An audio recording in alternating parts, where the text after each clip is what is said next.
Are you constantly busy, yet feel like you're losing control of your days? Tired of letting endless distractions steal your valuable time and purpose? In The Intentional Hour audiobook, you'll discover a powerful roadmap to reclaim your focus, master your schedule, and create vital time for what truly matters. This isn't just about productivity hacks, it's a complete guide to finding clarity, conquering procrastination, and building a life of intention, meaningful connections, and lasting well-being. Stop reacting. Start designing. Listen to The Intentional Hour now and begin your transformation. The alarm blares, jolting you awake, but your mind is already racing. Before your feet even hit the floor, the mental to-do list has begun to compile. Email that client. Draft that report. Call the school. Figure out dinner. Did I forget anything? You grab your phone, and a cascade of notifications floods your screen: news alerts, social media updates, a dozen new emails.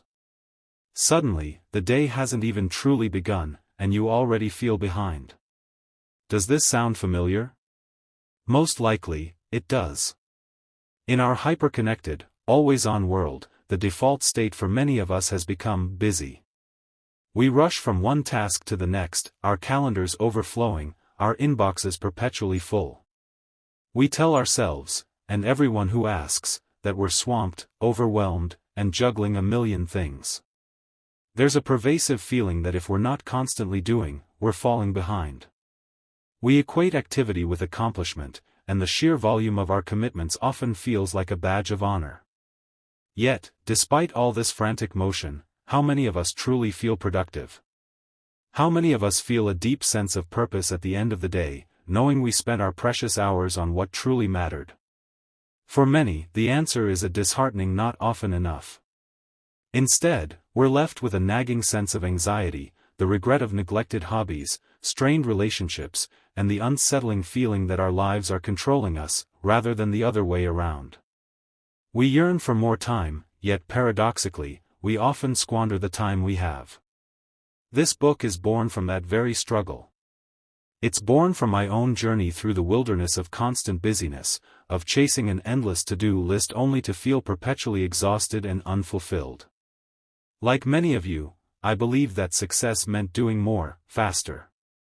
I piled on commitments, prided myself on my ability to multitask, and secretly feared that slowing down would mean falling behind. The result? A life that felt less like living and more like a never-ending race. But then, something shifted. It wasn't a sudden epiphany, but a gradual, deliberate realization. Time isn't just something that happens to us, it's our most valuable, non-renewable resource. And how we choose to spend it dictates the quality, direction, and ultimate impact of our lives. I began to understand that true productivity isn't about fitting more into every hour, it's about making conscious, intentional choices about what deserves those hours. It's about designing your days, rather than letting your days design you. The Intentional Hour is your guide to this profound shift. This isn't a book filled with rigid rules or complicated systems that demand a complete overhaul of your life overnight. Instead, it's a compassionate exploration of how we can reclaim our time, find our focus, and align our actions with our deepest values. We'll embark on a journey together, one that will teach you how to unmask your time reality. Honestly assess where your hours are currently going and identify the hidden traps that steal your focus and energy. Craft your intentional design, learn to clarify what truly matters to you, set meaningful goals, and prioritize like a pro, empowering you to say no to the noise and yes to your purpose. Build your time strongholds, discover practical, sustainable systems and habits, from effective time blocking to managing digital distractions, that will create consistent momentum and lasting change. Embrace the ripple effect. Understand that mastering your time isn't just about work, it's about freeing up space for rest, nurturing vital relationships, and ultimately, living a richer, more fulfilling life that truly matters to you. This journey requires curiosity, a willingness to experiment, and a gentle commitment to yourself. It's about finding your unique rhythm, optimizing your energy, and creating a life that feels less like a reactive sprint and more like a purposeful dance. You already possess the capacity to transform your relationship with time. All you need are the insights and the tools to unlock it. Your most valuable asset isn't money, or possessions, or even talent. It's time. And the good news is, you have the power to make every hour an intentional one. Let's begin. Chapter 1: The Illusion of Busyness. We've all met that guy, or perhaps we are that guy. You know, the one who lives by the mantra, "I'm so busy." His calendar is a chaotic Tetris game of back-to-back meetings. His inbox is a war zone. He drinks coffee like it's in 4 drip and boasts about working late into the night, sacrificing sleep for the grind. He seems like the epitome of success, constantly in motion, always on the go. He's busy, therefore he must be productive, right? Wrong. For years, I was that person. My days were a blur of activity. I'd jump from answering urgent emails to attending meetings that felt like they dragged on forever, then attempt to tackle a major project while simultaneously fielding calls and trying to remember if I'd eaten lunch. I'd finish the day utterly exhausted, brain buzzing, only to realize I hadn't made significant progress on the projects that truly mattered. I was undeniably busy, but I was rarely, truly productive. My busyness was a performance, a shield, and ultimately, a trap. This is the illusion of busyness, the deceptive belief that constant activity, overflowing schedules, and the feeling of being perpetually swamped equate to meaningful output and forward momentum. We live in a culture that often glorifies busyness, equating it with importance, ambition, and success. If you're not busy, are you even trying? This societal pressure, coupled with our own internal desire to feel accomplished, can lead us down a path where we mistake motion for progress.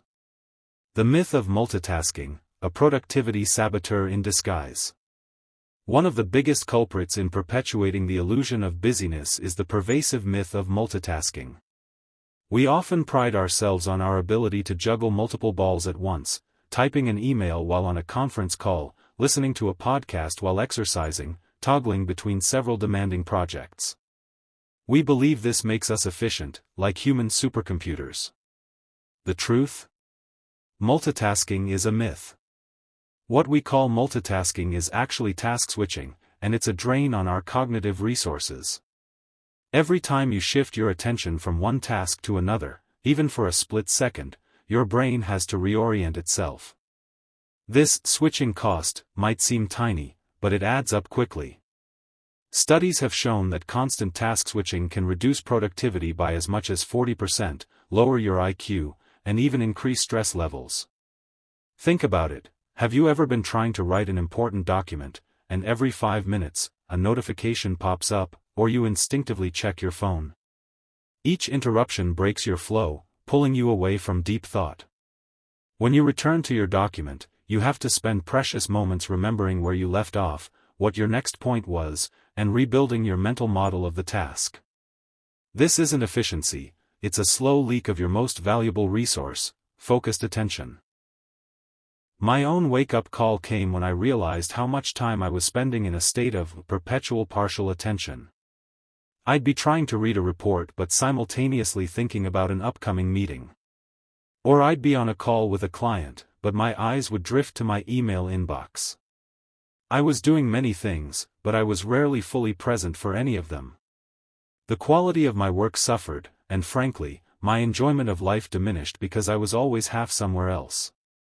Activity versus accomplishment, the crucial distinction. So, if busyness isn't productivity, what is? The core distinction lies between activity and accomplishment. Activity is motion. It's doing things, sending emails, attending meetings, writing reports, making phone calls, browse the internet.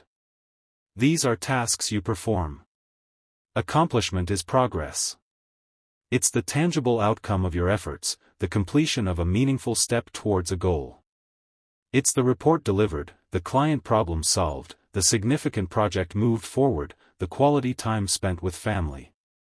You can be incredibly active without accomplishing much of significance. Imagine someone furiously digging holes in their backyard, only to fill them in again. They're certainly active, perhaps even exhausted by their efforts, but they're not accomplishing anything meaningful. For young professionals, this distinction is particularly crucial. There's often a pressure to look busy, to be seen as hardworking and indispensable. But true value doesn't come from the hours you log, it comes from the impact you make. Learning to discern between tasks that genuinely move the needle and those that merely fill time is a foundational step toward mastering your day. Consider Sarah, a brilliant young marketer I mentored. She was a whirlwind of activity, constantly checking social media trends, attending every optional workshop, contributing to every team chat. Her manager, however, noticed that her actual campaign results were lagging. Sarah was active in the marketing world, but she wasn't translating that activity into accomplishments for her key projects. When we sat down, we discovered she spent most of her day reacting to external stimuli rather than proactively driving her core responsibilities. The first step to escaping the illusion of busyness is to acknowledge it. It's about being honest with yourself. Are you truly making progress, or are you just spinning your wheels, mistaking the hum of the engine for forward motion? Your first step, a gentle time audit. Before we dive into strategies for intentional design, let's take a moment to understand your current reality. This isn't about judgment, it's about awareness. For the next 24 to 48 hours, or even just one workday, try a simple time audit. You don't need fancy software, a notebook, a spreadsheet, or a simple app like a timer will do. Here's how. Every hour or so, jot down what you've actually been doing. Be specific. Instead of work, write responding to emails, attending marketing team meeting, browse news sites, working on Project X, coffee break. At the end of your chosen period, review your notes. Ask yourself, where did my time really go? How much of my time was spent on activities versus accomplishments? What were the biggest time wasters or distractions? Were there moments when I felt truly focused and productive? What was I doing then? This simple exercise can be surprisingly illuminating. It will shine a light on the hidden drains and reveal where your precious hours are truly disappearing. It's the first step in reclaiming your control, moving beyond the illusion, and beginning to carve out your own intentional hours. In the next chapter, we'll explore some of the common, silent saboteurs, both external and internal, that actively work against our focus and prevent us from making the most of our time. Understanding them is key to disarming them. Chapter 2, The Silent Saboteurs. You've done your time audit, or at least you've begun to recognize the signs of the illusion of busyness. Perhaps you noticed how frequently you picked up your phone, or how easily an urgent email derailed your carefully laid plans. Now, let's peel back another layer. It's one thing to see where your time is going, it's another to understand why it's going there. Our days are often dictated by forces both seen and unseen, the silent saboteurs that stealthily siphon away our focus, energy, and precious hours. These aren't always malicious or obvious, sometimes, they're insidious habits or external pressures that we've simply come to accept as part of modern life. Recognizing them is the first step toward disarming them. The siren song of the screen, external saboteurs. Let's start with the most pervasive and often undeniable saboteur in our lives, our digital devices. I remember a time when I'd sit down to write, fully intending to focus. Then, the glow of my phone would catch my eye. Just a quick check, I'd tell myself. One quick check would morph into 10 minutes of scrolling, then 20, then half an hour, often leaving me feeling more drained than refreshed, and definitely no closer to my actual task. This isn't about blaming technology, it's about understanding its powerful psychological pull. Our phones, tablets, and computers are designed to be addictive.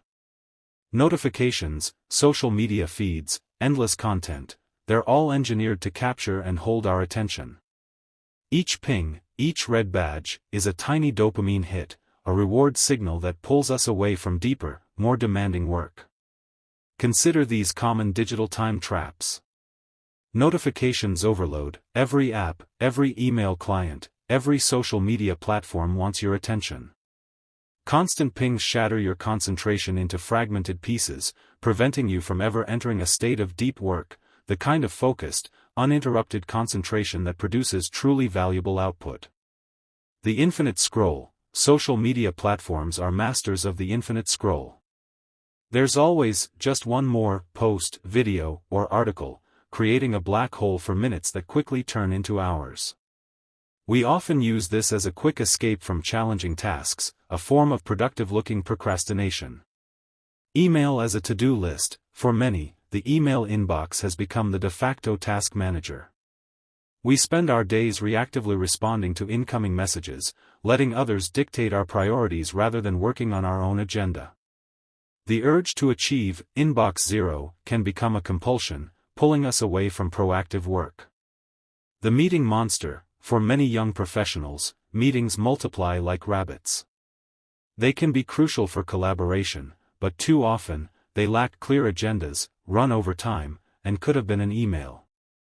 They often serve as performance art for busyness rather than actual productivity. The time spent in the meeting itself, plus the time context switching before and after, can be a significant drain. The inner critic and the perfectionist. Internal saboteurs.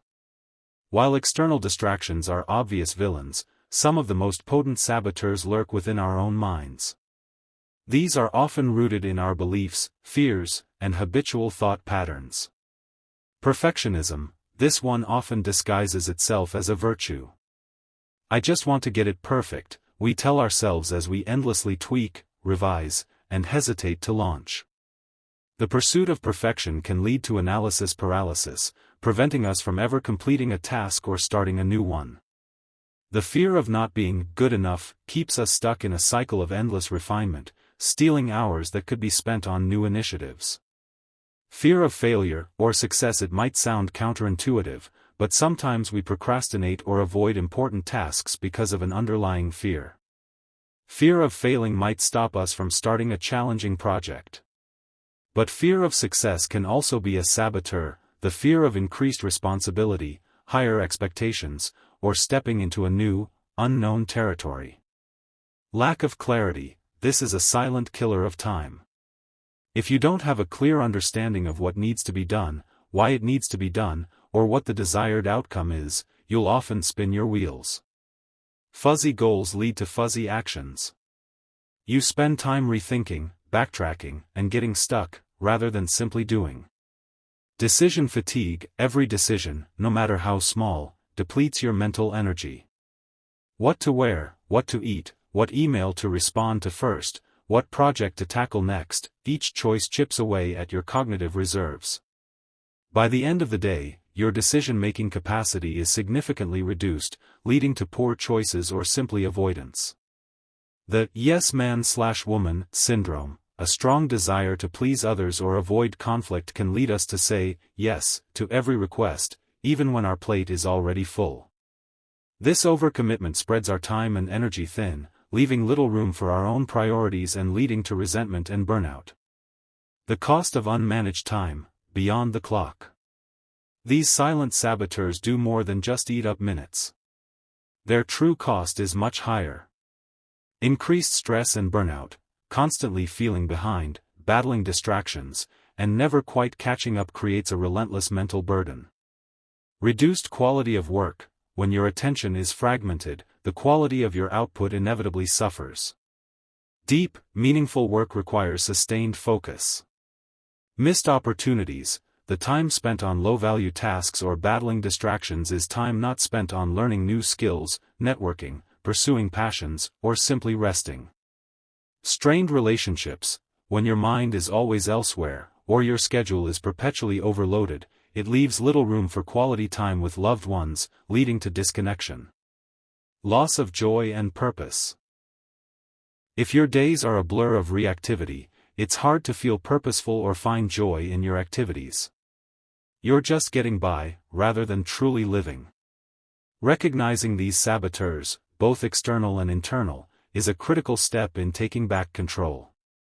It's about understanding the battlefield before you devise your strategy. You can't fight what you can't see.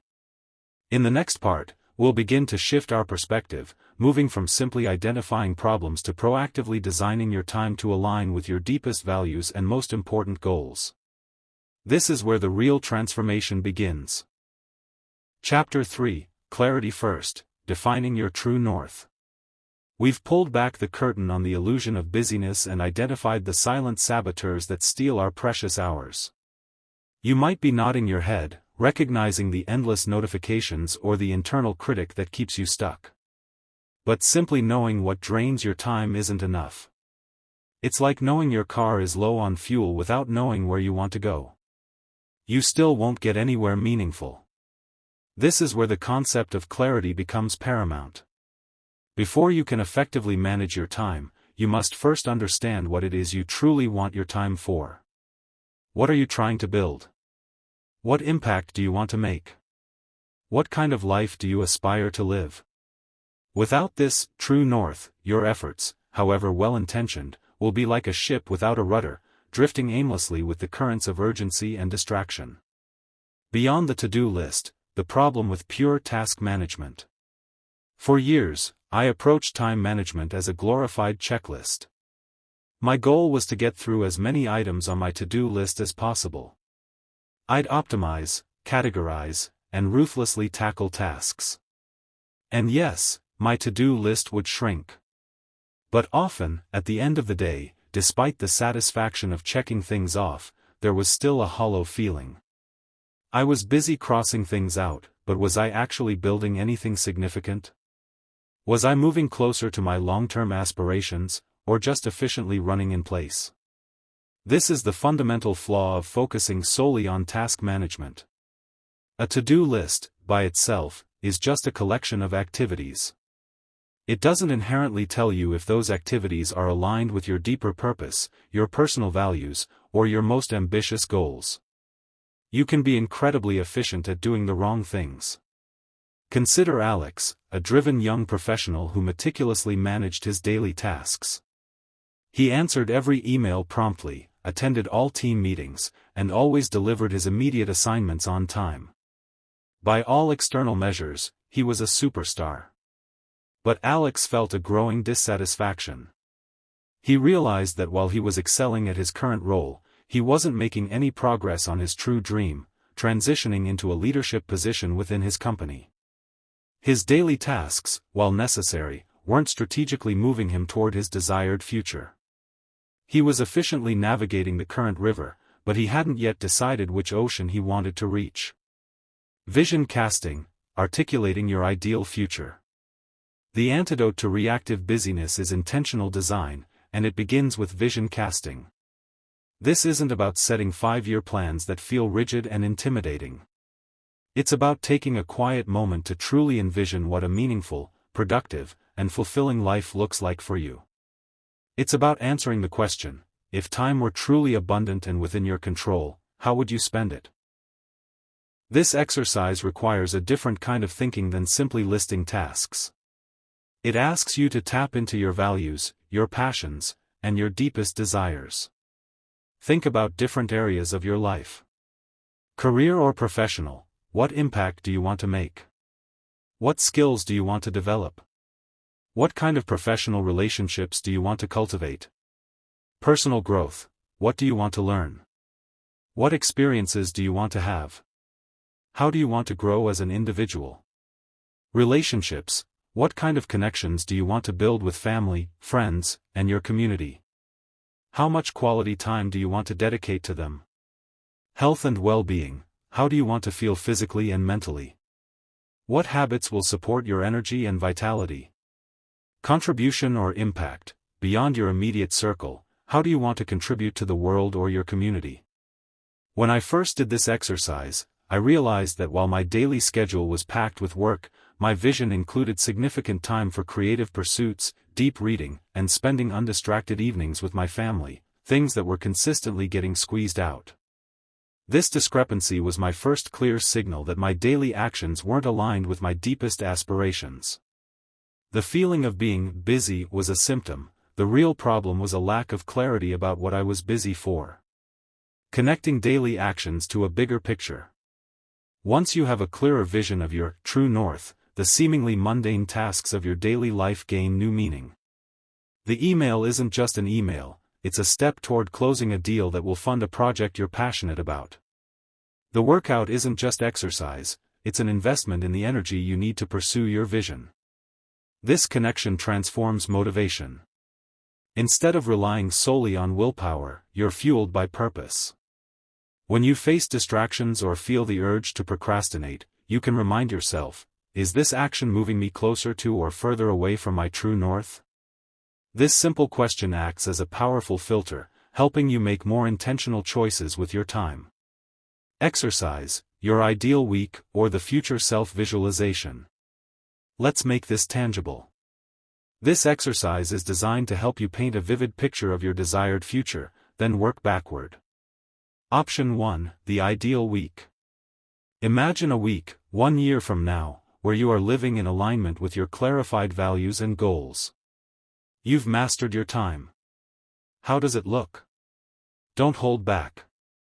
This isn't about what's realistic now, but what's ideal. Go hour by hour, or in blocks. What are you doing from the moment you wake up until you go to bed? Be specific. Instead of work, write deep work on strategic project, collaborating with team, mentoring junior staff. Include everything: work, personal growth, relationships, hobbies, rest, exercise, errands. How much time is allocated to each? Pay attention to how you feel. Are you rushed, calm, energized, focused, connected? Option 2, future self-visualization. Close your eyes. Imagine yourself 5 years from now. You've achieved your most important goals and are living a deeply fulfilling life. What does your average day look like? How do you feel when you wake up? What kind of work are you doing? Who are you working with? What are your relationships like? What hobbies or passions are you pursuing? What impact are you having on the world around you? What are you most proud of? Write down your insights from either exercise. Don't worry about how you'll achieve it yet. The goal here is simply to gain clarity on what your intentional life looks like. This vision will become your true north, the guiding star that helps you navigate the daily choices of how you spend your time. In the next chapter, once your true north is clearer, we'll dive into the crucial art of prioritization. Knowing where you want to go is one thing, deciding which steps to take first, and what to leave behind, is another skill entirely. Chapter 4, The Power of Prioritization, Saying No to Say Yes. With your true north now shining a little brighter, you have a clearer sense of your desired destination. This is a monumental first step. But here's the rub: even with a clear vision, the demands of daily life don't magically disappear. The emails still flood in, the meetings still pop up, and urgent requests still land on your desk. This is where the crucial skill of prioritization comes into play. Prioritization isn't about doing more, it's about doing the right things. It's about making conscious choices about where to invest your finite energy and time, ensuring that your actions align with your clarified vision, rather than being dictated by external pressures or the tyranny of the urgent. And perhaps the most powerful tool in the prioritizer's arsenal is a simple, often difficult, 2-letter word: no. The urgent versus important matrix, a compass for your choices. One of the most effective frameworks for understanding and practicing prioritization comes from former U.S. President Dwight D. Eisenhower. He famously said, "What is important is seldom urgent, and what is urgent is seldom important." This profound insight led to what's now known as the Eisenhower matrix, or urgent/important matrix, a powerful tool for categorizing tasks and making smarter decisions about your time. Imagine a simple 4-quadrant grid. Quadrant 1, urgent and important, do now.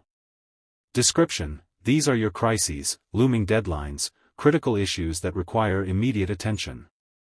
Think a client emergency, a project with a hard deadline this afternoon, or an unexpected personal crisis. The trap: many people live almost exclusively in this quadrant, constantly putting out fires. While necessary at times, prolonged residence here leads to stress, burnout, and a feeling of being perpetually reactive. It's the busy quadrant. The goal: minimize time spent here by doing good planning, moving tasks from Q2 before they become Q1 emergencies. Quadrant 2, not urgent and important, schedule/plan.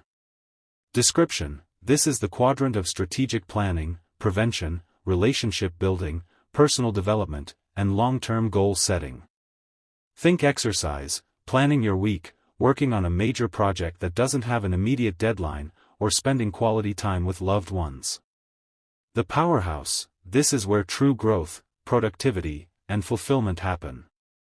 Activities here prevent future Q1 crises and move you towards your true north. Yet, because they lack urgency, they are often neglected. The goal: dedicate the majority of your time here.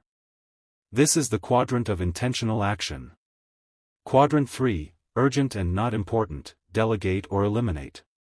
Description: these are interruptions that feel pressing but don't contribute to your goals. Think some emails, phone calls, minor requests from colleagues, or tasks you're doing simply because someone else asked you to. The deception: these tasks often masquerade as important because they are urgent, pulling you away from your real priorities. They're often someone else's emergency. The strategy: learn to delegate these tasks if possible, or politely decline. If you must do them, batch them or allocate minimal time. Quadrant 4, not urgent and not important, eliminate. Description: this is the quadrant of pure time wasters. Think excessive social media scrolling, endless internet browse, gossiping, or unproductive busywork.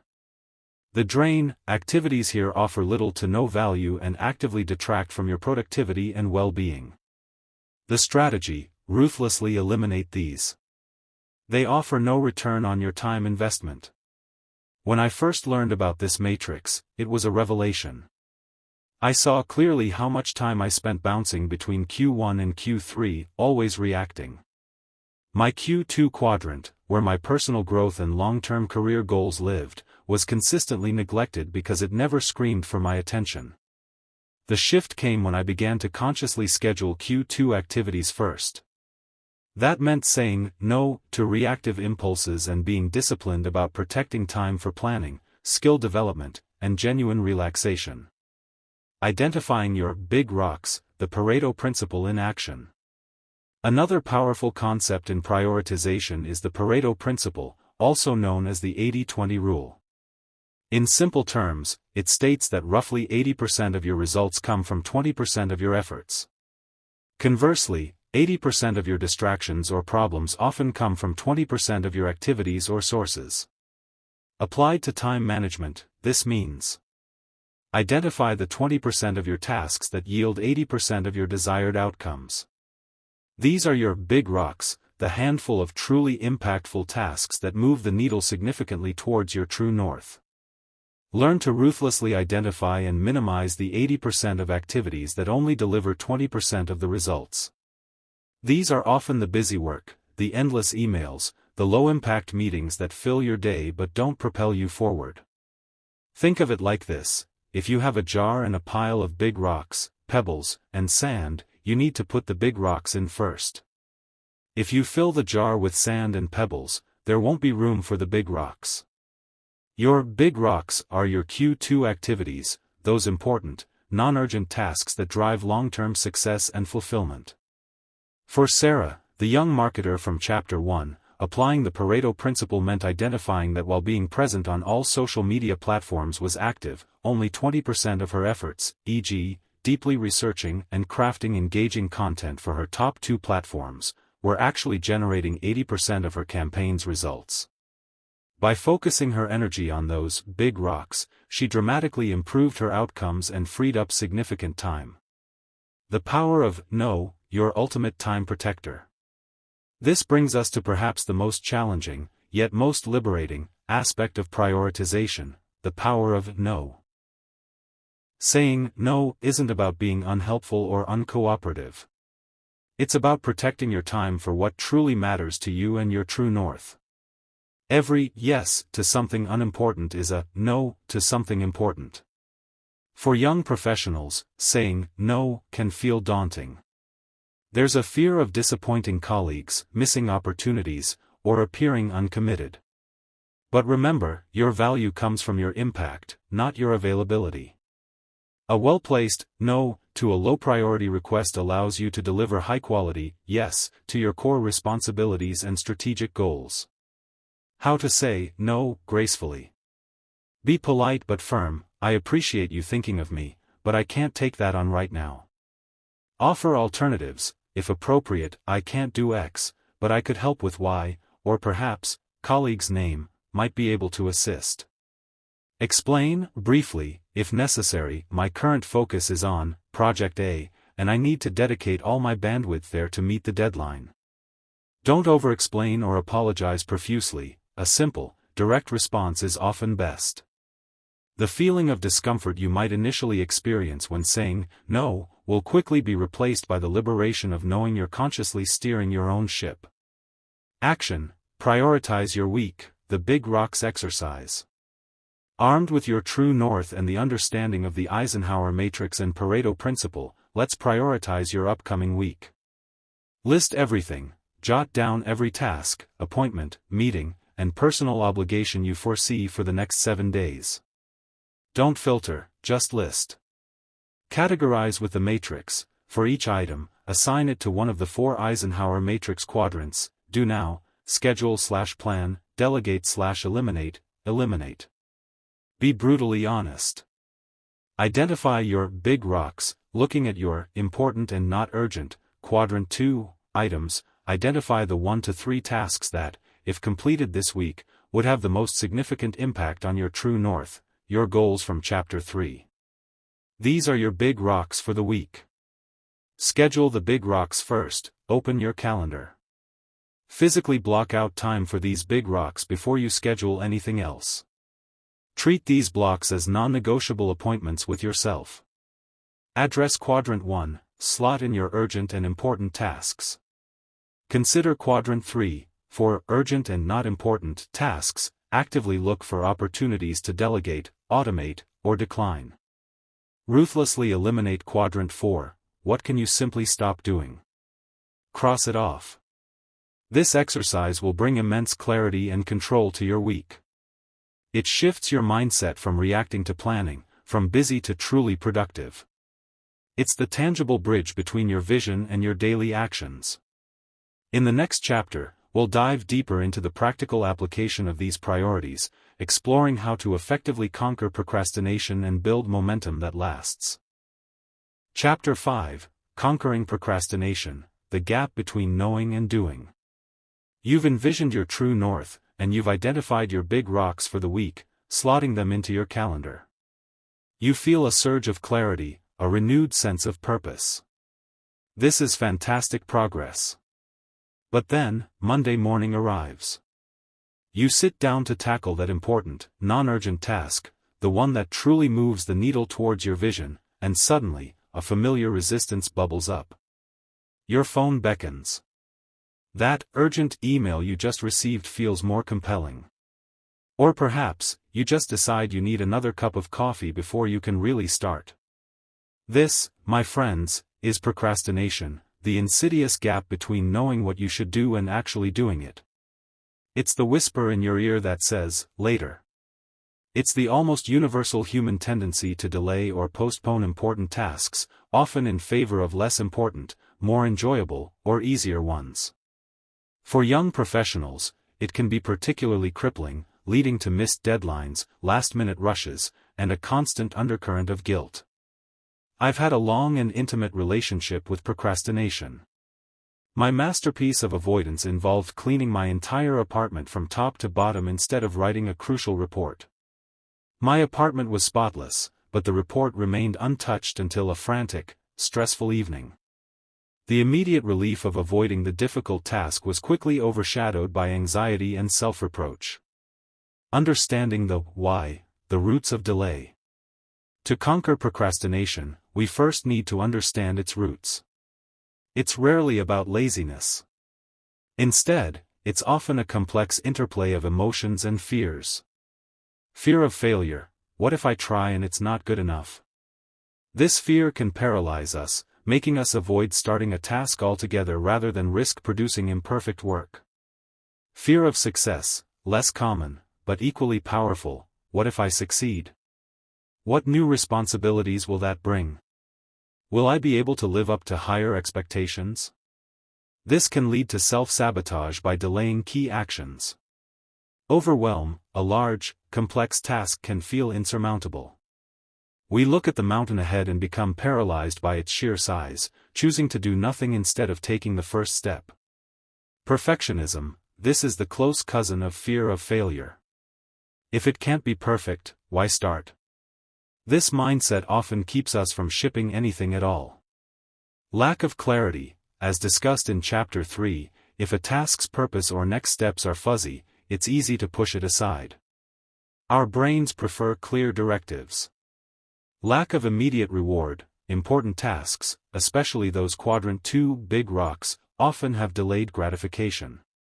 Scrolling social media gives an immediate hit of dopamine. Finishing a strategic plan might not yield results for weeks or months. Our brains are wired for instant rewards. Emotional regulation. Often, procrastination is a way to manage difficult emotions, boredom, anxiety, frustration, insecurity. Instead of facing those feelings by engaging with the task, we seek distraction. Recognizing your personal why behind procrastination is crucial. Is it fear? Overwhelm? A need for instant gratification? Pinpointing the trigger allows you to choose the right antidote. Microsteps and momentum, the power of just starting. The most effective weapon against procrastination is momentum. And the best way to build momentum is to simply start, no matter how small the action. This is where microsteps come in. If a task feels too big, break it down into the smallest possible action. An action so tiny, it feels ridiculous not to do it. Instead of write report, your microstep could be open document and title it. Instead of exercise, it could be put on workout clothes. Instead of clean office, it could be clear one item off the desk. The psychological barrier to starting these microsteps is incredibly low. And often, once you've taken that first tiny step, the momentum carries you forward. It's like pushing a heavy boulder. The initial push is the hardest, but once it starts rolling, it gets easier. This is famously captured by the 2-minute rule, popularized by productivity expert David Allen. If a task takes less than 2 minutes to complete, do it immediately. Don't postpone it, don't add it to a list. Just do it. This tackles those small, nagging tasks before they accumulate and become overwhelming, freeing up mental space for your big rocks. Think replying to a quick email, filing a document, or making a short phone call. My own breakthrough with a particularly daunting presentation came when I committed to just doing 5 minutes. I'd tell myself, okay, just open the slide deck and put one bullet point on the first slide. If after 5 minutes I still want to stop, I will. Almost invariably, those 5 minutes turned into 15, then 30, then an hour. The act of starting, no matter how small, shattered the procrastination barrier. The commitment contract, preloading success. Another powerful anti-procrastination strategy is to create a commitment contract with yourself. This involves making it harder to not do a task than to actually do it. It leverages a bit of self-applied pressure or friction. Public accountability. Tell a trusted friend, colleague, or mentor your intention. Knowing someone else is expecting you to deliver can be a strong motivator. I'm going to have the first draft of that proposal by noon on Friday. Can you check in with me then? Reward or penalty system. Set up a small, meaningful reward for completing a task, or a penalty for not doing it. For example, if I finish this section, I can watch my favorite show. If I don't, I have to do X chore I hate. Environment design. Make your environment work for you, not against you. If you need to focus, turn off notifications, close irrelevant tabs, and clear your workspace. If you need to exercise, lay out your workout clothes the night before. Remove friction for desired actions, add friction for undesired distractions. Set clear deadlines, even for yourself. Even if a task doesn't have an external deadline, create one. Make it realistic but firm. Then, break it down and work backward. When I struggled with deep work on creative projects, I started using a focused work session commitment. I'd shut down all unnecessary apps, put my phone in another room, and set a timer for 60 minutes. I told myself I had to work on that specific project for the entire 60 minutes, no matter what. The initial resistance was intense, but knowing I had a finite, predetermined block helped me push through. Action, the anti-procrastination sprint. Choose one task you've been putting off, a big rock from your prior exercise, or any item that's been nagging at you. Identify the why. Why are you procrastinating on this task? Is it fear, overwhelm, lack of clarity, or something else? Just acknowledge it without judgment. Break it down, define the absolute smallest, most ridiculous microstep you can take on this task. What's the 2-minute rule version of starting it? Set a timer, the Pomodoro technique. Commit to working on only that task for a short, focused burst, e.g., 25 minutes, if you're using the Pomodoro technique. Absolutely no distractions during this time. Just start, take that micro step. Don't think, just do. Tell yourself you only have to do this for the duration of the timer. Review and reward. When the timer rings, take a short break. If you made progress, acknowledge it. You've broken the procrastination cycle. You can choose to continue or pick it up later. The goal is to build the habit of starting. By consistently applying these techniques, you'll begin to dismantle the mental barriers that lead to procrastination. You'll learn to generate your own momentum, bridging the gap between intention and action, and consistently making progress on the tasks that genuinely matter for your true north. In the next chapter, we'll take these principles of clarity and prioritization and translate them into a tangible plan, exploring the power of time blocking to transform your intentional design into a concrete blueprint for your day. Chapter 6, Time Blocking, Your Intentional Blueprint. You've honed your true north and mastered the art of prioritization, identifying your crucial, big rocks. You're even starting to outsmart that sneaky saboteur, procrastination. Now, it's time to translate those insights and intentions into a tangible, actionable plan.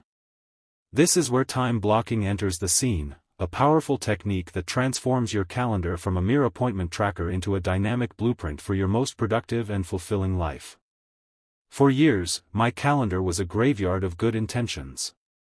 I'd block out vague work sessions or project time, only to find those blocks swallowed by urgent emails, spontaneous colleague chats, or simply a lack of clarity on what I was supposed to be doing. I was reactive, letting whatever screamed loudest dictate my next move. The idea of truly controlling my time felt like a distant fantasy. From reactive to proactive, designing your day.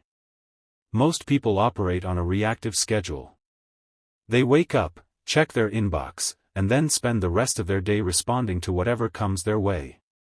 They're constantly putting out fires, answering questions, and reacting to external demands. This leads to that feeling of being perpetually busy but never truly in control, never making significant progress on their own agenda. Time blocking flips this script. Instead of simply reacting to what comes at you, you proactively decide how you will spend every hour of your day, or at least, your core working hours. You're not just scheduling meetings, you're scheduling your work. You're essentially creating appointments with yourself for specific tasks, projects, and even breaks. Think of your day as a blank canvas. Without a blueprint, you might just randomly splash paint here and there. With time blocking, you decide beforehand where the sky goes, where the trees stand, and where the focal point lies. It creates structure, reduces decision fatigue, and ensures that your most important work gets done. Sarah, our young marketer, found time blocking to be a game changer. After identifying her big rock tasks, like strategic content creation and campaign analysis, she started blocking out dedicated, uninterrupted time for them in her calendar.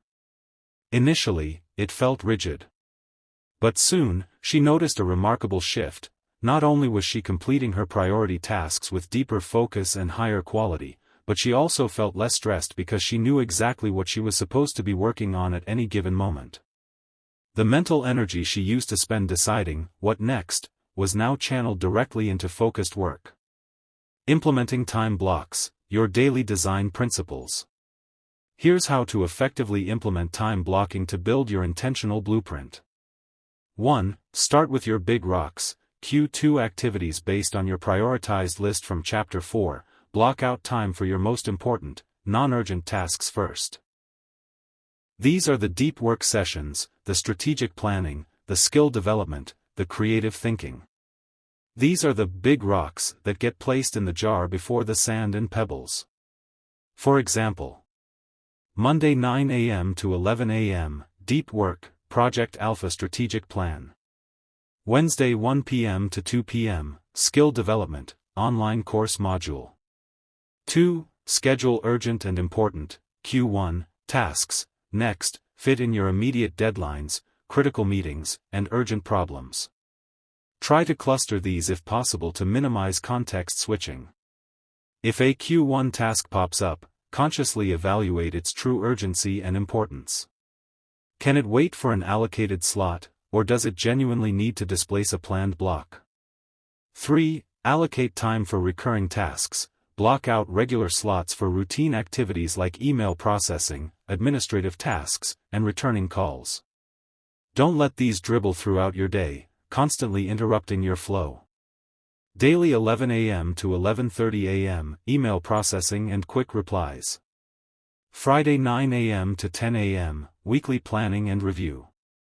4. Embrace buffer time and breaks. Don't create a jam-packed schedule. Leave gaps between blocks to allow for transitions, unexpected minor interruptions, or just a mental breather. Schedule short breaks explicitly. Your brain needs time to rest and consolidate information.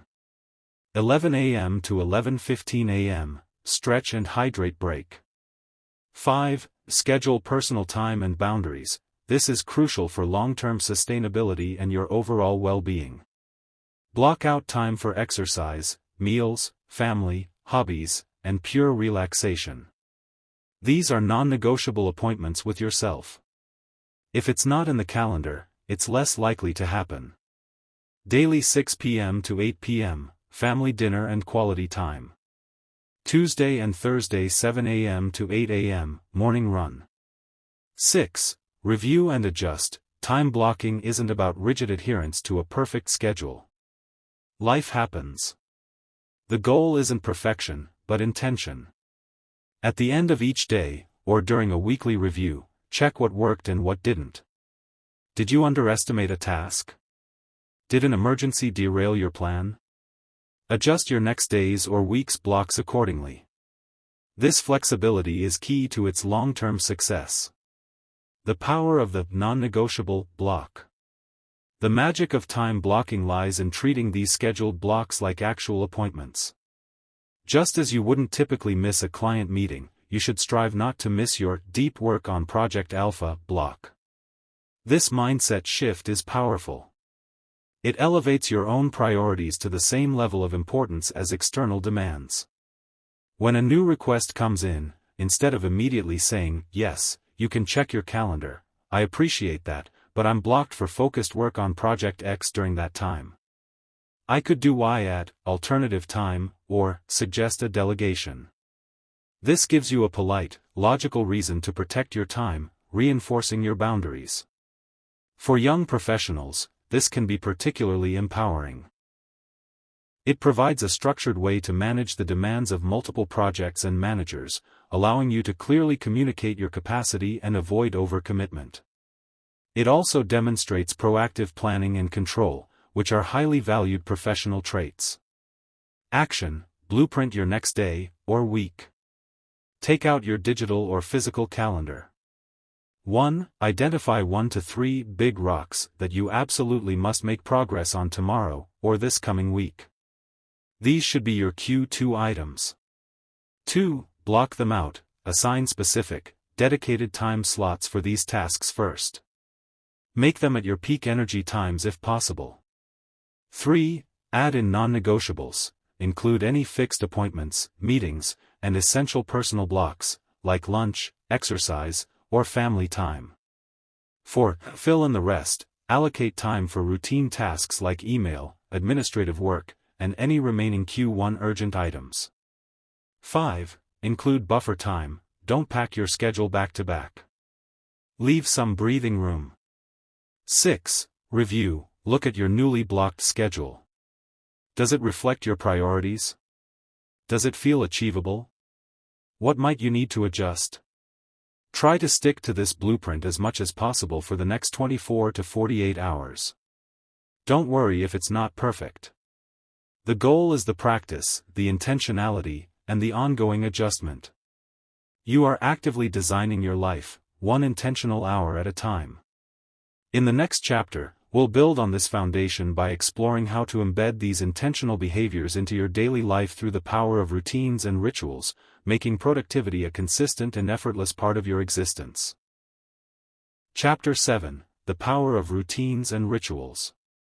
You've now got your intentional blueprint for the day or week, thanks to time blocking. You're proactively deciding where your hours go, rather than just reacting. That's a huge leap forward. But let's be honest, consistency is hard. Life throws curveballs, motivation waxes and wanes, and the allure of old habits is always present. This is where the magic of routines and rituals steps in. Think of them as the silent backbone of your intentional life. They are powerful allies in automating good habits, reducing decision fatigue, and ensuring that your big rocks get consistently addressed, even when your willpower is low. They make your desired actions less about conscious effort and more about automatic flow. I used to dread mornings. I'd hit snooze repeatedly, then wake in a panic, scrambling to get ready, grabbing a quick, unhealthy breakfast, and immediately diving into emails before my brain had even fully woken up.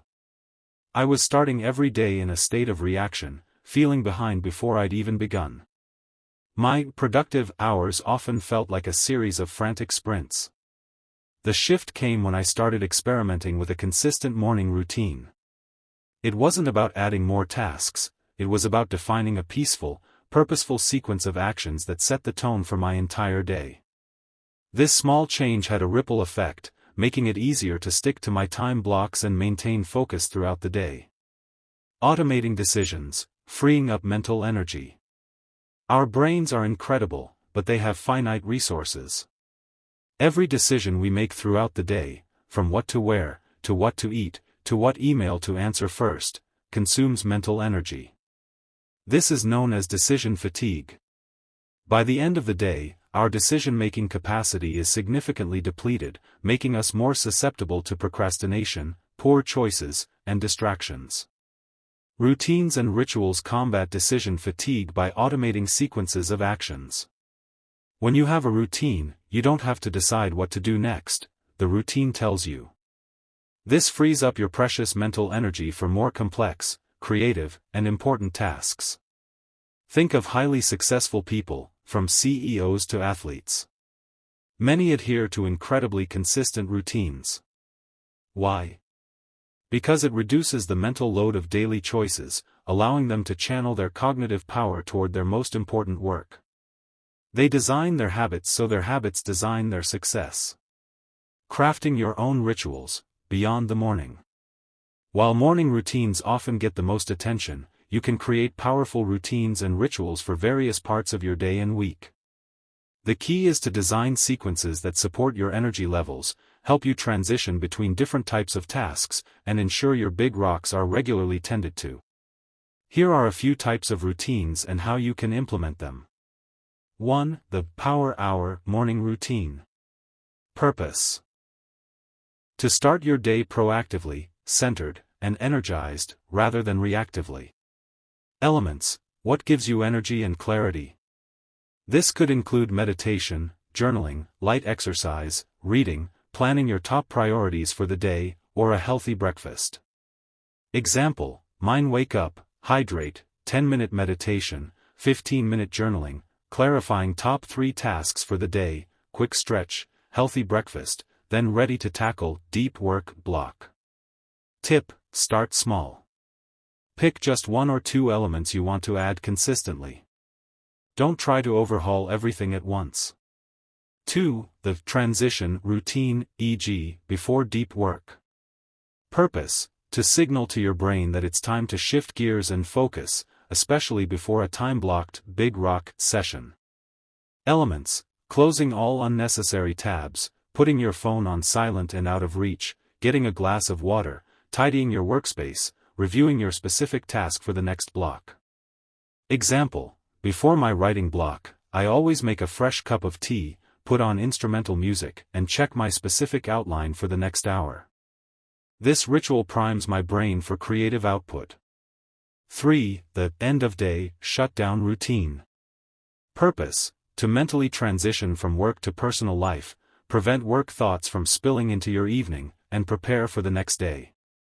Elements: reviewing your day's accomplishments, planning your top 3 priorities for tomorrow, so you don't wake up scrambling, clearing your physical and digital workspace, writing down any lingering thoughts or open loops, shutting down your computer.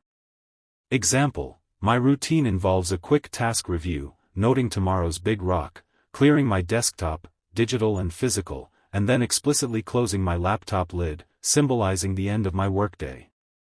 This helps me be present for my family in the evening. 4. The weekly review ritual. Purpose: to get a bird's-eye view of your productivity, ensure you're on track with your long-term goals, and plan for the week ahead. Elements: reviewing last week's accomplishments and challenges, revisiting your true north and annual goals, clearing your inbox/desktop, planning the big rocks for the upcoming week using your time-blocking strategy, and scheduling personal appointments. Example: every Friday afternoon, I dedicate an hour to this. It's non-negotiable. It helps me leave the work week feeling organized and prepared, reducing Sunday night anxiety. The power of habit stacking. A simple yet incredibly effective technique for building new routines is habit stacking.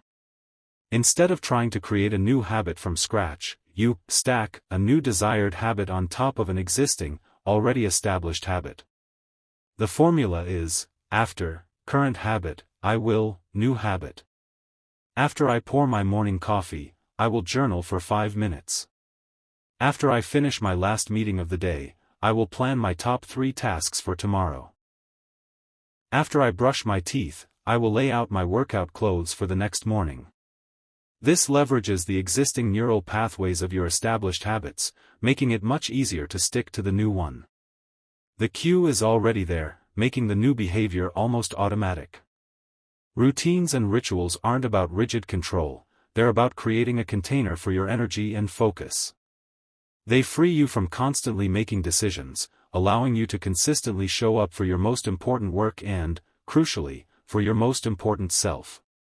They transform your intentions into tangible, repeatable actions that build compounding success. Action: design your first routine, or enhance an existing one. Let's put this into practice. Choose one area where you feel you could benefit from more consistency or clarity. 1. Identify a challenge area. Is it starting your day reactively? Losing focus mid-morning? Struggling to switch off from work in the evening? Feeling disorganized for the week ahead?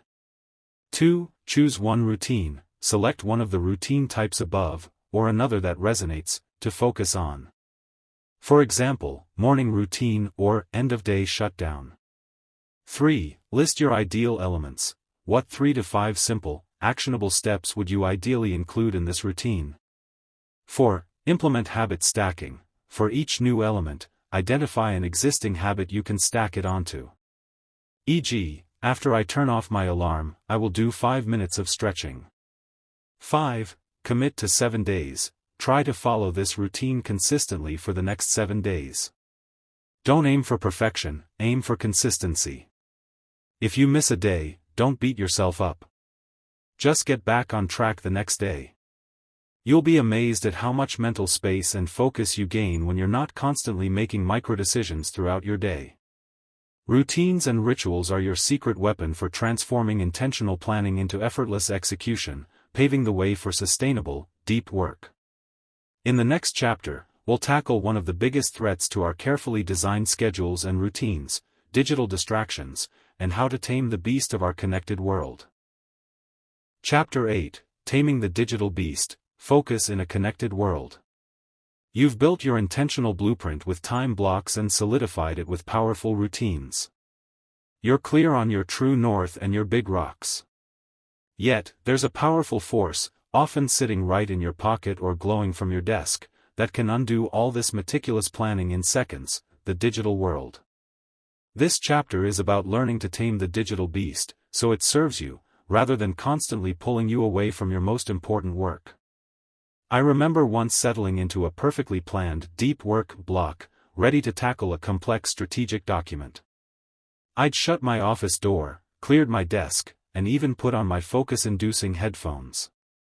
Just as I was getting into flow, my phone vibrated. It was a news alert, something relatively trivial, but headline-grabbing. Just a quick glance, I thought. One glance turned into 5 minutes of reading, then another 10 minutes of clicking related articles. By the time I looked back at my document, my mental momentum was gone. The beast had won. This isn't about demonizing technology. Our digital tools are incredible enablers of communication, learning, and progress. But they are also designed to capture and hold our attention. Every notification, every endless feed, every urgent email is a tiny, often irresistible, siren call that chips away at our focus and keeps us in a state of perpetual partial attention. For young professionals, navigating this landscape without getting lost is arguably one of the most critical skills to master. Notifications, email, and social media, the big three drains. These three are the primary culprits in the digital realm. Understanding their impact is the first step to regaining control. 1. The notification overload, that little red badge, that vibration, that subtle sound, each one triggers a mini dopamine rush and an urge to see what you're missing. Notifications break your focus, forcing your brain to context switch, even if only for a second. Over a day, these seconds add up to significant time and mental energy drain. 2. Email as a reactive trap. As we discussed, for many, the inbox has become a never-ending to-do list dictated by others. The constant checking, the urge to reply instantly, and the sheer volume of messages can make you feel like you're working diligently, when in reality, you're merely reacting to external stimuli rather than proactively advancing your own priorities. 3. The infinite scroll of social media and news feeds. These platforms are expertly engineered to keep you engaged. The fear of missing out, FOMO, pulls you in, and the endlessly refreshing feeds ensure there's always something new to consume. Minutes turn into hours, leaving you often feeling more drained than refreshed, and certainly no closer to your goals. These aren't just time wasters, they're focus destroyers. Deep work, the kind of cognitively demanding work that moves your big rocks forward, requires sustained, uninterrupted concentration. When your brain is constantly being pulled in different directions, deep work becomes impossible. Creating a distraction-free zone, digital boundaries for deep work. The key to taming the digital beast isn't necessarily to eliminate technology, but to create digital boundaries that protect your focus. This involves making conscious choices about when and how you engage with your devices. 1. Turn off notifications. Ruthlessly, this is perhaps the most impactful step. Go into your phone settings and turn off all non-essential notifications. For most apps, you don't need real-time alerts. If someone truly needs you urgently, they'll call. This simple act reclaims your attention. 2. Schedule email blocks. Instead of checking email constantly, dedicate specific time blocks for it, as discussed in Chapter 6. Perhaps 30 minutes in the morning, 30 minutes after lunch, and 15 minutes before you shut down. Close your email client outside these times. Resist the urge to check just one more time. 3. Use focus modes and do not disturb. Your devices often have built-in features, like focus modes on Apple or Do Not Disturb on Android, that allow you to silence notifications from all but essential contacts. Use them during your deep work time blocks. 4. Put your phone out of sight and reach. The mere presence of your phone can be a distraction, even if it's silent. During focused work, put it in another room, in a drawer, or at least face down and out of arm's reach. Out of sight, out of mind. 5.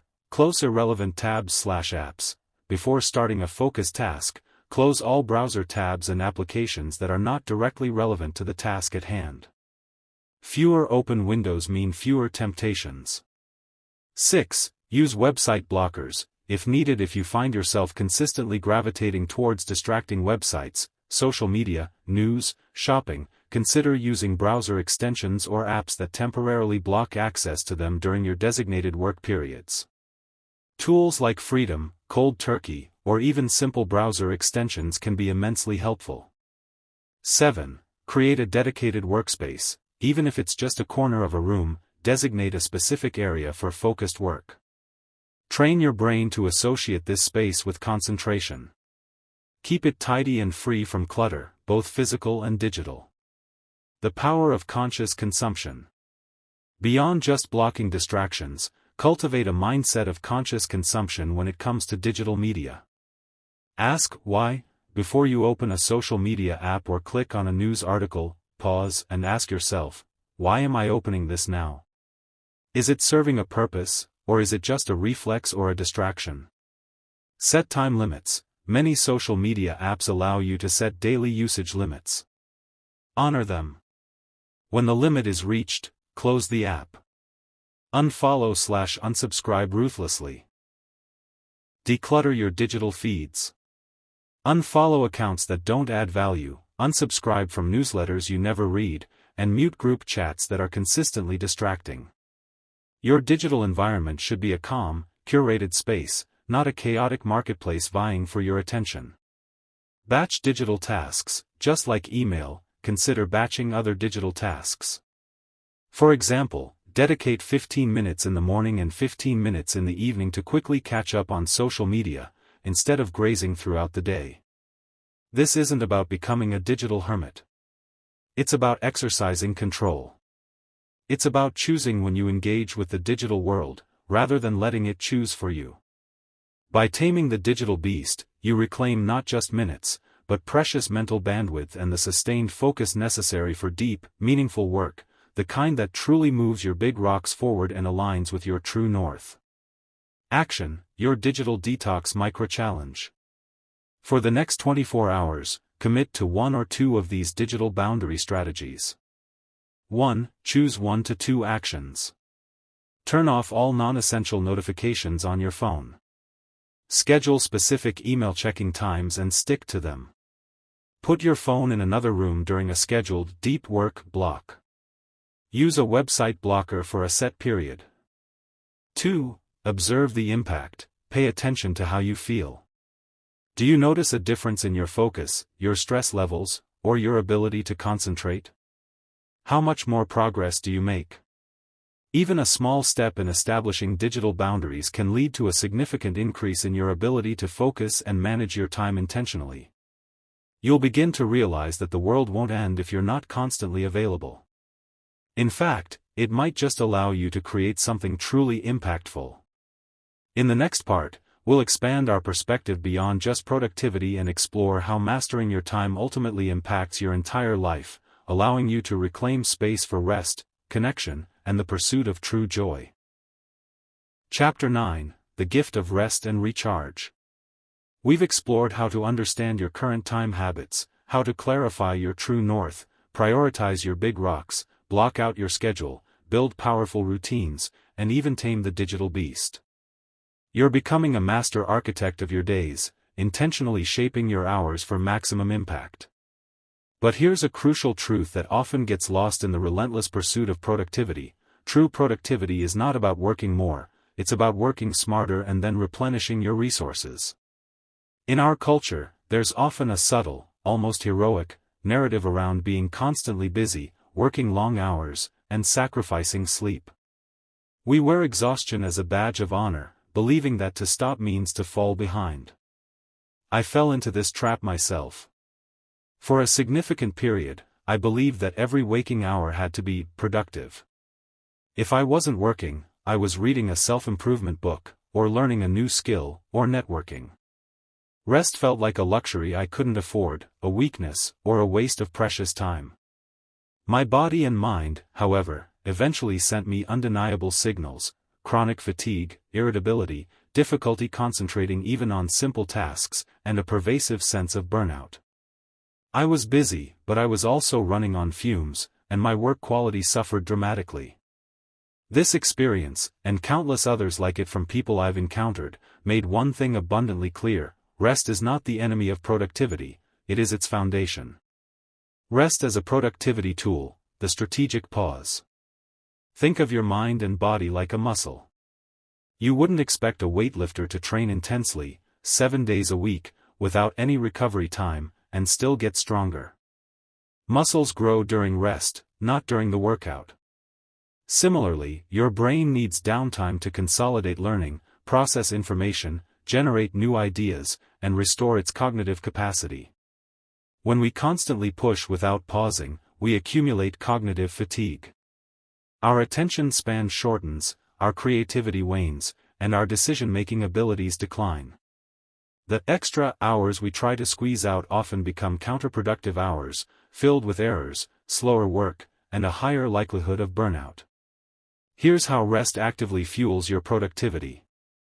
Improved focus and attention. Breaks, even short ones, refresh your ability to concentrate.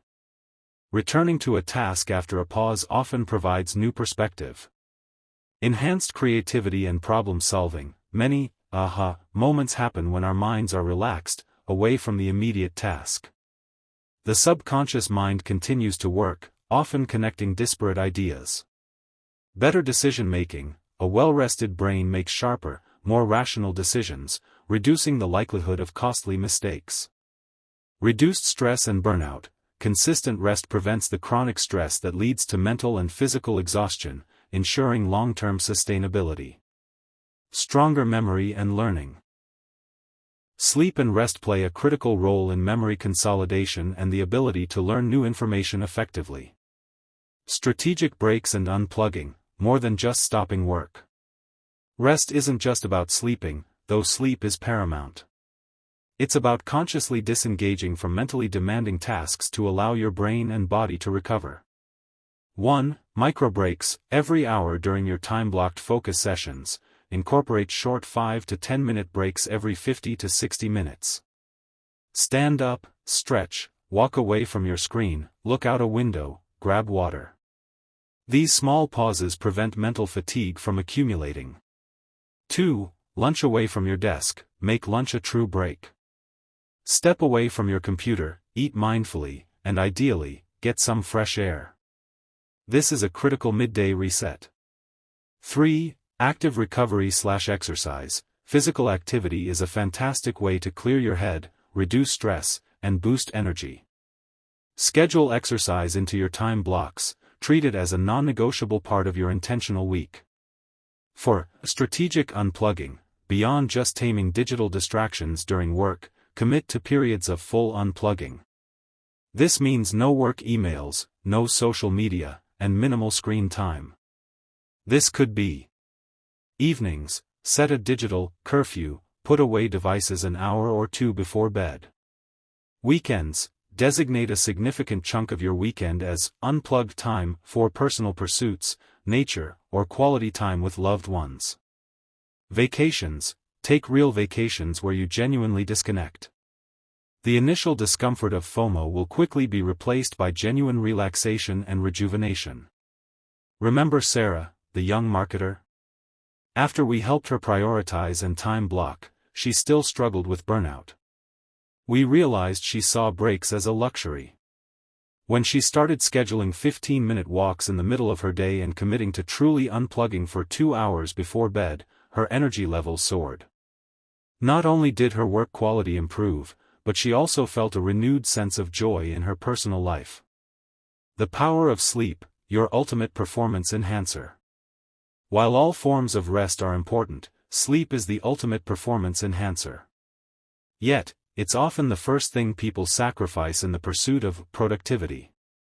Chronic sleep deprivation leads to impaired cognitive function, reduced creativity, poor decision-making, and increased susceptibility to illness. It directly undermines every other productivity strategy you try to implement. Prioritizing sleep means consistent sleep schedule. Try to go to bed and wake up around the same time each day, even on weekends. This regulates your body's natural sleep-wake cycle, circadian rhythm. Optimize your sleep environment. Make your bedroom dark, quiet, and cool. Wind down routine. Create an evening ritual, as discussed in Chapter 7, that signals to your body it's time to prepare for sleep. This might include reading a physical book, taking a warm bath, or light stretching, avoiding screens. When you intentionally build rest into your schedule, you're not losing time, you're investing in your mental clarity, emotional resilience, and physical vitality. You're ensuring that the hours you do spend on your big rocks are of the highest possible quality. You're learning that true mastery of time isn't about relentless grind, but about sustainable, high-quality output fueled by intelligent self-care. Action: schedule your strategic pause. Let's integrate rest into your intentional blueprint. 1. Identify your energy dips. Think about your typical day. When do you feel your energy levels naturally dip? 2. Schedule microbreaks. Block out 5 to 10 minute breaks at those natural dip points in your daily calendar for the next 3 days. Ensure you physically leave your workspace during these breaks. 3. Commit to an unplugged hour. Choose 1 hour tonight, e.g., 8 p.m. to 9 p.m., during which you will completely unplug from all screens, phone, tablet, TV, computer. Engage in a non-screen activity, read a physical book, listen to music, talk to family, cook, or just sit quietly. 4. Assess your sleep. For the next 3 nights, aim for a consistent bedtime that allows you 7 to 9 hours of sleep. Notice how you feel the next day. By consciously prioritizing rest and recovery, you'll discover that you're not just managing time, you're managing your energy, your focus, and ultimately, your capacity to live a vibrant, productive, and fulfilling life. In the next chapter, we'll continue exploring the broader impact of intentional time management, diving into how it strengthens our relationships and helps us build a life rich with connection. Chapter 10: Time for Connection. Nurturing relationships. We've journeyed through understanding our time, clarifying our purpose, implementing strategic planning, conquering procrastination, building robust routines, and even acknowledging the vital role of rest. All of these strategies contribute to a more effective and impactful professional life. But if our pursuit of productivity leaves us isolated, stressed, and disconnected from the people who matter most, what's the point? True mastery of time isn't just about optimizing tasks, it's about optimizing your life. And a life well lived is rich with meaningful connections. Yet, for many, the very busyness we've been trying to overcome often comes at the direct expense of our relationships. We cancel plans, send quick, distracted texts instead of having conversations, and bring the mental clutter of work into our homes. We often say our relationships are a top priority, but our calendars and daily actions frequently tell a different story. I vividly remember a period where I was so consumed by work, always chasing the next deadline or opportunity, that my family life started to suffer. I was physically present at home, but my mind was often elsewhere, still drafting emails, mentally reviewing meetings, or worrying about future projects. My conversations with my partner were rushed, my interactions with my children were perfunctory, and evenings often ended with me slumped on the couch, too exhausted to truly connect. I was too busy for deep conversation, for spontaneous fun, for truly being present. The irony was, I was working for my family, but inadvertently pushing them away. This stark realization became another true north moment for me. Real productivity must create space for, and enrich, the connections that sustain us. Otherwise, what are we truly building? The relationship bank account, investing time in meaningful connections. Think of your relationships like a bank account. You need to make regular deposits of time, attention, and effort to ensure they remain healthy and vibrant. If you're only making withdrawals, expecting support, venting stress, or if the account is stagnant, it will eventually run dry. In our fast-paced world, it's easy to make small, almost imperceptible withdrawals without realizing the cumulative effect. A quick, "I'm too busy" text instead of a phone call. Distracted listening while scrolling your phone. Prioritizing one more email over a bedtime story. Each instance is a tiny chip, and over time, it erodes the foundation of connection. Intentional time management allows you to make conscious deposits into your relationship bank accounts. Dedicated quality time. This isn't just about being in the same room. It's about being fully present, engaged, and undistracted. Active listening, giving your full attention when someone is speaking, without planning your reply or getting distracted by external stimuli. Thoughtful gestures. Small acts of kindness, remembering important dates, or simply checking in. Shared experiences, making time for activities that you genuinely enjoy together. Balancing work and life, beyond the juggling act. The term work-life balance often conjures an image of a perfectly weighted scale, where work equals life. The reality is more dynamic. It's less about a static balance and more about integration and boundaries. Your intentional blueprint, built through time blocking and routines, becomes a powerful tool for achieving this integration. By consciously scheduling your big rocks at work, you're also creating the space to consciously schedule your big rocks for life. 1. Schedule personal appointments with yourself and others. Just as you wouldn't cancel a client meeting lightly, apply the same reverence to appointments with your partner, children, friends, or even your solo hobbies. Put them in your calendar. Treat them as non-negotiable. Example: Tuesday 7 p.m., 8:30 p.m., partner date night, no phones. Example: Saturday 10 a.m., 12 p.m., kids park playtime. 2. Define clear boundaries. Use your end-of-day shutdown routine from Chapter 7 to create a firm transition between work and home life. When the laptop closes, it closes.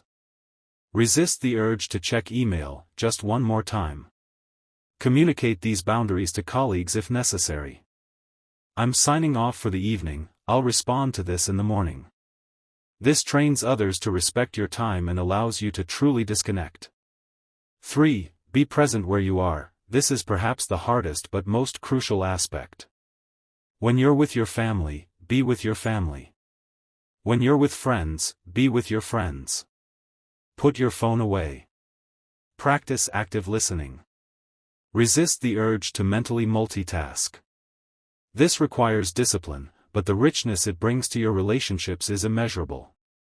The quality of your time, not just the quantity, truly matters. Consider David, a marketing executive. He was a master of his professional schedule, but his home life was chaotic.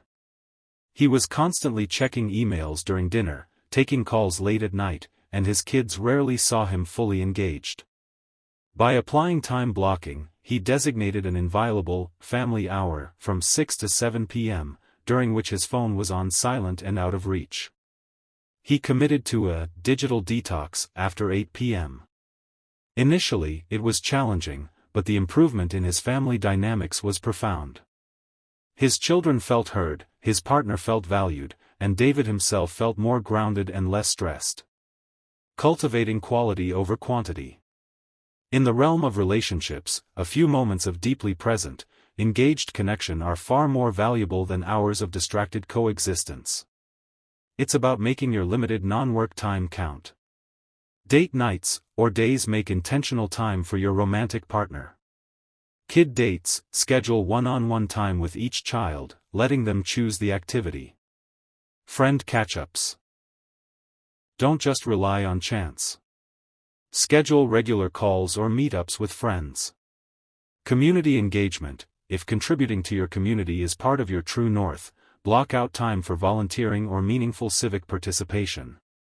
By strategically managing your time, you're not just creating space for personal well-being, you're creating the space for connection, for love, for shared laughter, and for the vital human interactions that make life truly meaningful. These are the moments that fill your emotional reserves, provide perspective, and remind you why you strive for purpose and productivity in the first place. Action: prioritize your people.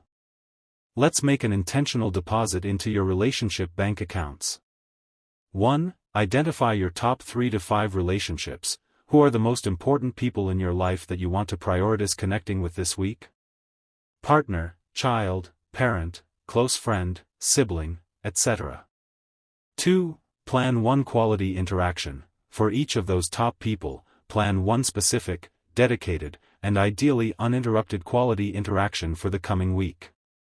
Example: Tuesday evening, 30 minutes of undivided conversation with my partner about our day. Example: Thursday after dinner, read a book aloud with my child for 20 minutes. Example: Saturday morning, go for a walk and coffee with friend's name. 2. Schedule it and protect it. Put these interactions in your calendar just like you would a work meeting. Treat them as non-negotiable. 3. Practice presence. During these interactions, commit to being fully present. Put your phone away, close your laptop, and give your undivided attention.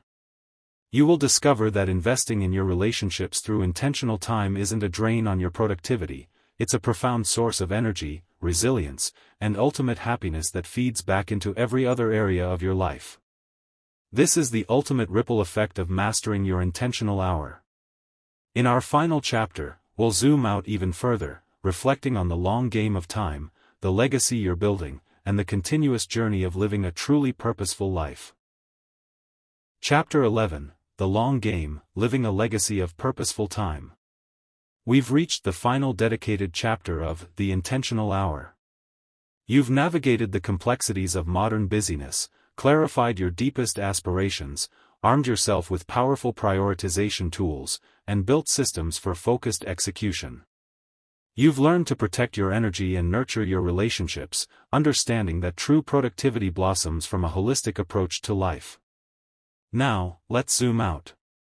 Beyond the daily to-do lists, the weekly plans, and even the annual goals, lies the long game of time. This is where we reflect on the ultimate purpose of intentional living: to build a life of meaning, to leave a mark, and to live in a way that truly reflects who we are and what we value. Your time, finite and precious as it is the raw material of your legacy. I used to measure my life in achievements, promotions, completed projects, accolades. While those things certainly had their place, as I grew older, I started to ask a deeper question: what story am I telling with my days? Was it just a story of efficient task completion, or was it a narrative rich with purpose, impact, and meaningful connection? This shift in perspective made me realize that every intentional hour wasn't just building a career or a bank account, it was building a life, day by intentional day. Time as your most valuable asset, beyond the clock.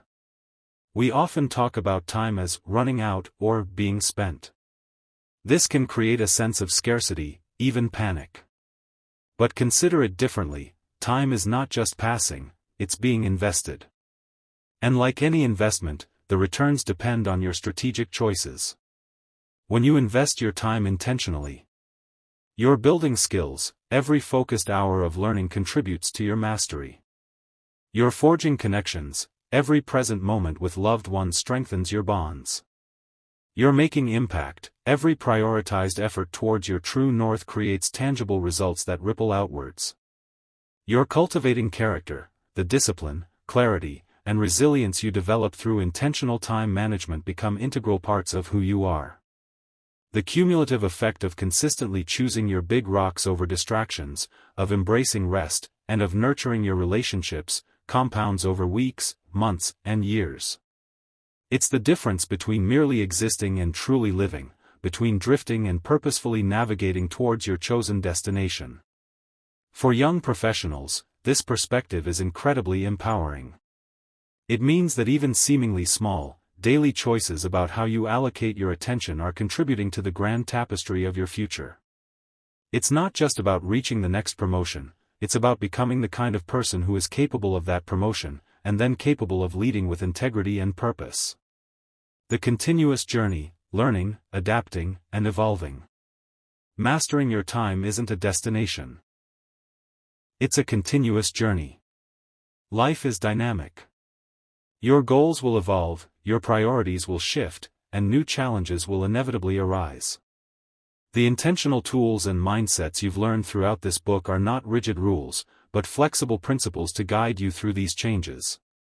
Embrace imperfection. There will be days when your time blocks unravel, when procrastination wins around, or when external forces demand your immediate attention.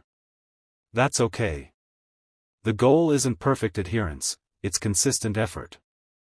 Don't let one off day derail your entire journey. Reset, learn, and adapt. Regular review and reflection, the weekly review ritual, from Chapter 7, is your anchor for this continuous improvement. It's the moment to assess what worked, what didn't, and what you can adjust for the coming week. Periodically revisit your true north and your long-term vision. Are you still heading in the right direction?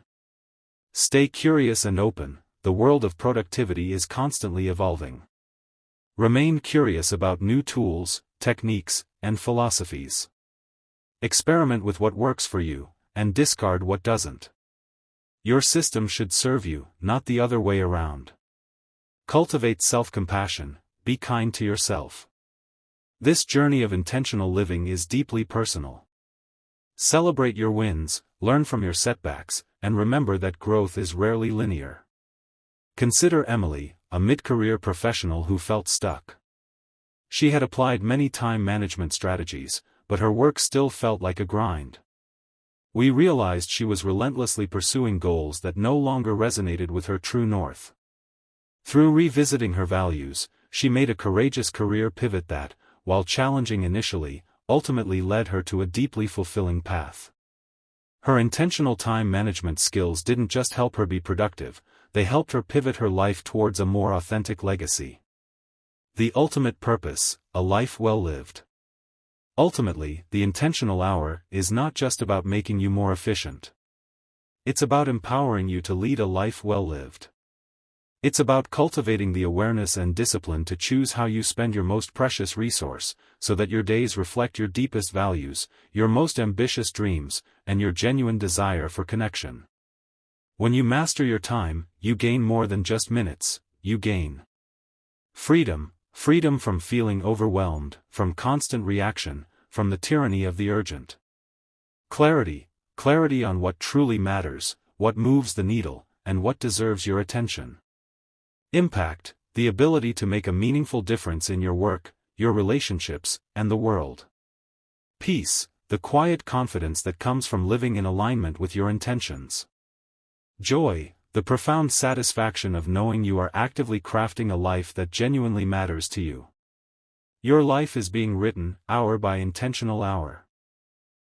Will it be a story of frantic busyness, or a powerful narrative of purpose, accomplishment, and deep fulfillment? The choice, as always, is yours. Conclusion, your intentional hour starts now. We began this journey by confronting the ubiquitous feeling of being busy but not truly productive, recognizing the subtle ways our time slips away. We then embarked on a path to reclaim it, starting with a clear vision of our true north, defining what truly matters and what kind of life we aspire to live. You've learned to sharpen your focus by understanding the crucial distinction between urgent and important, wielding the power of prioritization and learning the art of saying no. We then moved into building your daily blueprint with time blocking, transforming abstract plans into concrete schedules, and cementing those schedules with the automated power of routines and rituals. We tackled the formidable challenge of digital distractions, equipping you with strategies to tame the pervasive influence of screens. Finally, we broadened our perspective, recognizing that true mastery of time extends far beyond the professional realm. We discovered that rest and recharge are not luxuries but necessities for sustainable high performance, and that nurturing our relationships is the very essence of a life truly well lived. This isn't a one-time fix.